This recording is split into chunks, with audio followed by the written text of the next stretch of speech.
So if you've ever known someone who either always seems to get in an argument or always seems to get in a fight with someone else, yet whenever you get in their sphere, that never seems to happen. It's because each of us carry around within us a field. It's almost like there's a generator and it's just radiating this field of this communication. And when someone gets in your field, if you have the capacity to make them feel a certain way, they're going to respond to that. All right. So if you are always established in a state of peacefulness, clarity, contentment, and you radiate that, when people come into your field, they feel that, which means they're not going to act aggressively, or they're not going to say things which are, inappropriate. But the trick with this is you have to be psychically strong enough to maintain that. Because what happens to most people is they get in someone else's field and then they respond to what's going on there. So, think about someone that you've been around that's like been a depressed or an angry or anxious individual, and you get around them and all of a sudden you start to feel that way. It's like, well, this is weird, what's going on? And that's because you are letting them influence you. But if you can hold that state of clarity, then when you get around other people, they will experience that. And one of two things will happen. One, they will either say to themselves, well, this is nice, this is pleasant, I like being around this person because they're nice and peaceful and calm. And then they'll be friendly towards you.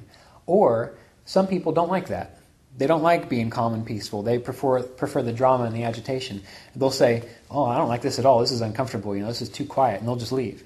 So either way, you maintain your harmlessness, and then you attract people that are supportive of that. That's the way it works, you see. So keep that in mind with this quality of harmlessness. 36. One who is truthful experiences quick results of actions. In the commentary, conforming our thoughts and actions to what we know to be true keeps our attention and actions focused on useful goals and productive endeavors that are easily actualized. If we are not yet truth conscious, mental confusion, emotional conflict, and erratic behaviors may result. In personal relationships, truthful individuals are reliable, untruthful individuals are not trustworthy. Makes sense. I want to encourage you to, when you're in life, when you think that you're confused about something, or you don't understand, or you don't know what's going on, or you just don't have a sense of knowing, rather than affirming that, tell yourself, I'm not confused. I know what's going on. I can see this clearly. It doesn't mean that your mind automatically is going to kick into gear and you're going to have all the information. But what it's doing is it's creating that field so that that's possible for you.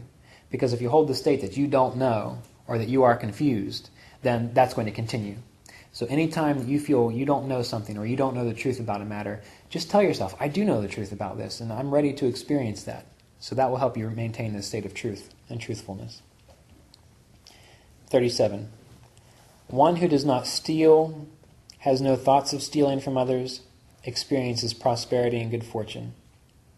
And Roy writes, stealing, taking something from someone to whom it rightfully belongs, causes hardship for the victim and inclines a dishonest person to have thoughts and feelings of guilt and remorse. Honest, emotionally mature individuals who choose to be responsible for their actions and are optimistically receptive to good fortune can easily prosper in all aspects of their lives. Harmonious integration of the spiritual, mental, physical, emotional, and environmental aspects of life enables us to be in the flow of necessary resources and supportive events and circumstances that are for our highest good.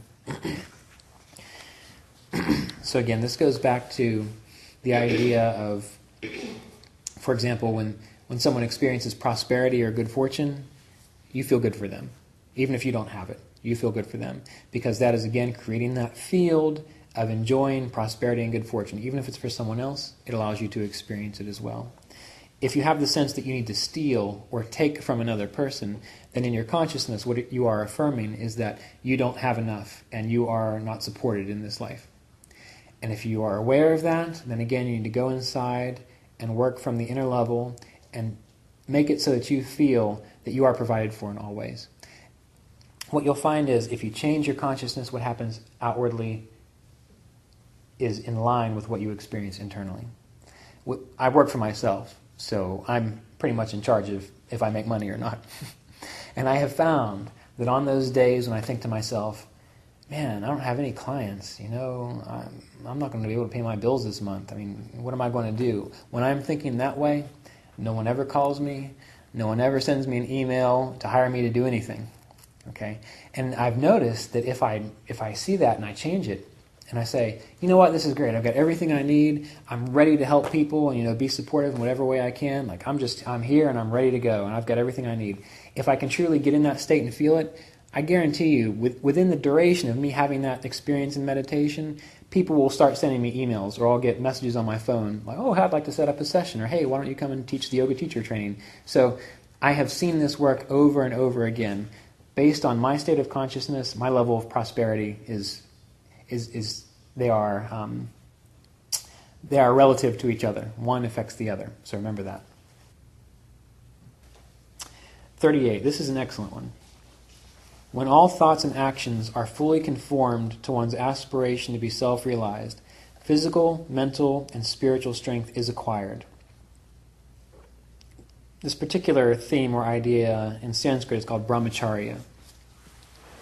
Traditionally, this is considered to be celibacy, no sex. But that's not exactly what we're talking about in this context. Brahmacharya, Brahma means God, and acharya means going like. So it equates to godly conduct or going like God.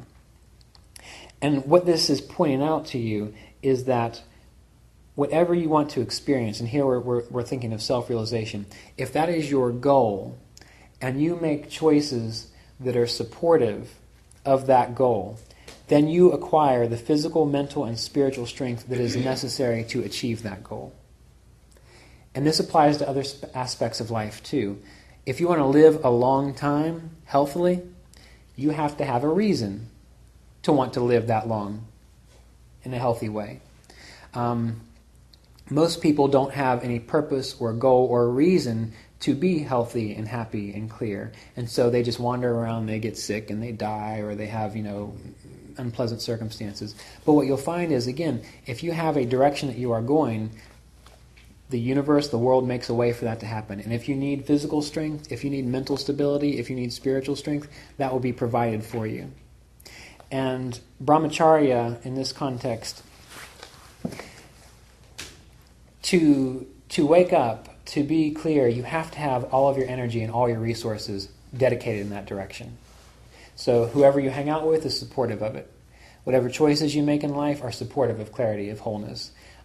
Whatever physical actions you take for health and wellness, when you do it, you decide, I am doing this so that I more quickly awaken and so I'm more peaceful and calm. When you think and act in that way, then you have the energy that you need to accomplish this goal. But you have to be dedicated to it. And it works with anything, really, but we're talking about it from a spiritual perspective. So spiritually speaking, if this is important, you can find the energy and the resources to make it happen. And the things that get in the way, Roy lists them here at the bottom of page 43. Worry, stress, purposeless actions, compulsive behaviors, mental confusion, emotional conflicts, overeating, excessive fasting, addictive behaviors, excessive talking, lack of sleep, poor health habits, and toxic environmental conditions. These all drain vital forces from the body. There you go. You have it. Get rid of all those things and you'll be set, right? What's that? Where to start? Yeah, just pick one. That's the way I found. Pick one and then work on it and then move on to the next one.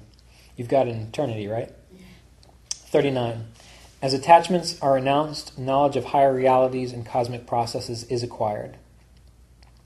Okay, 39. As attachments are renounced, knowledge of higher realities and cosmic processes is acquired. This again goes back to that sense of having a limited sense of self as being like an ego, a small person. If you are always thinking of yourself as an ego, as a little person, you're not going to be able to know what it's like to experience God because you're identified with this. You're not looking out the window, right? So think about it that way. You have to stop looking at yourself for a little bit in order to experience the bigger picture of things. Which is why when you sit to meditate, if you want to experience higher realities from the very get-go, from the very beginning, let go of who you think you are. Whenever I lead a meditation at the center, the first thing I tell people is, whatever you've come here with, whatever mental baggage, whoever you think you are and whatever you're going to do, for this next hour, just drop it. Because if you can just drop it, then that frees you up to experience more clarity. So try that every time you meditate. Just drop yourself for a little bit. You can pick it back up when you're done, if you want. But for now, just drop it. Number 40. Purity contributes to good health and avoidance of disease. And this is basic, simple stuff. Eat clean and pure water, breathe fresh air, expose the body to natural light, have some recreation, meditate, and you will avoid disease. I remember Roy one time said, in an informal talk when we were sitting together talking, he said, if people would just eat their vegetables, exercise, pay their bills on time, meditate and love God, they would be fine. So eat your vegetables, pay your bills on time, exercise, meditate, and love God. And that would contribute to purity. And then you would avoid disease. 41. The clarity of sattvic influences in the mind and awareness contributes to serenity, cheerfulness, purposefulness, mastery of the senses, improved powers of concentration, and receptivity to self-realization. Now, the clarity of sattva in the mind. How do we get a sattvic mind? We meditate and we rise above all the things that we think we are. We rise above all our subconscious influences. You will find that when you meditate really well, after you've practiced for a bit, and you can really get into your alternate nostril breathing and the sushumna breathing, bringing the awareness up to the spiritual eye, you can be in the foulest mood before that. But if you let it go and you bring your awareness up here, you will find that after that you just feel great. You will make choices which are happy, people will be pleased to be around you. This is creating sattva in the mind, that clarity, that luminosity, by practicing meditation in that way. And from that, you will get serenity, cheerfulness, purposefulness, mastery of the senses, improved powers of concentration, and receptivity to self-realization. So that's the power of meditation, to bring sattvic influences into the mind. Number 42. Contentment provides supreme peace and happiness. Okay. Have you ever heard the saying that there is no way to contentment, but contentment is the way? There is no way to experience contentment. Contentment has to be the way. Roy writes, contentment in all circumstances can be maintained by being self-aware, while dispassionately observing thoughts, feelings, behaviors, and the emergence and disappearance of transitory events. If you want to know contentment, you have to practice it all the time, no matter what. That happened. Okay. This really good thing happened. That's great. It is very Zen-like in that approach. But this is considered, from Vasishtha's Yoga, which is a great book, one of the 4 gatekeepers to liberation. There's contentment. There's the company of holy people, which are really just supportive, happy people. There's self-inquiry. So by practicing this, you experience supreme peace. 43. Disciplined purification actions result in perfection of the body, mind, and senses. Hatha yoga practice is a detoxification practice. Hot yoga is a detoxification practice.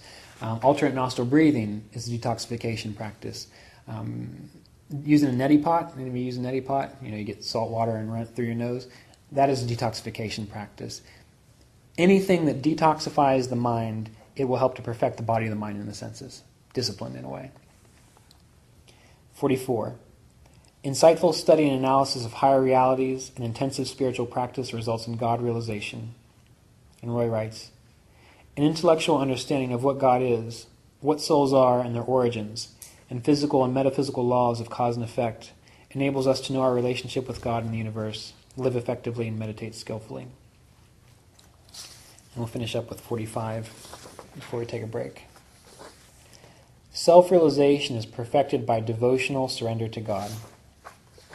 And Roy writes, because we are units of pure consciousness, and God is the cosmic unit of pure consciousness with attributes, surrendering our mistaken sense of self-identity is the immediate way to awaken to God realization. All other right endeavors should be known as preparatory practices. So there comes a time when you realize your personality is not that important, that you are a part of a much greater wholeness of life. Not my will, but your will be done. Not my will, but God's will be done. When a person can move into that state, and then everything they do is really in devotion to God or devotion to their higher self, or however they want to look at it, then they naturally move into a state of peace. Then you are beginning to ripen very quickly to experience self-realization directly.